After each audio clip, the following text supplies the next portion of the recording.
Hello guys, আসসালামু আলাইকুম। আশা করি আপনারা সবাই ভালো আছেন, সুস্থ আছেন, সুন্দর আছেন। আমি আবার আপনাদের মাঝে উপস্থিত হয়েছি একটা ছোট্ট গল্প করার জন্য। একটা ছেলে নেশায় আসক্ত থাকতো, সারাক্ষণ নেশায় ভরপুর হয়ে থাকতো। অনেক রাত করে বাড়িতে আসতো। তার বৃদ্ধা মাতা দরজার কাছে বসে থাকতো, ছেলে কখন আসে। ছেলে বাড়িতে আসলে খেতে দিত।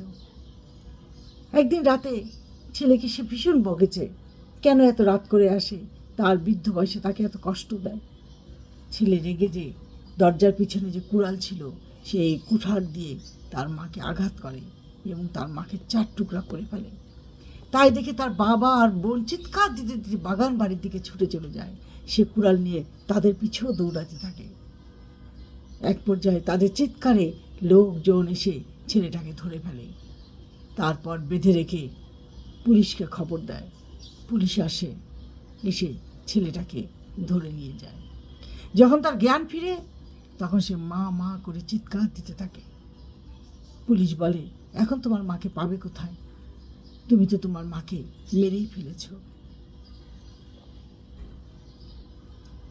তারপর পুলিশ তাকে আইনের কাঠগড়ায় দাঁড় করায়।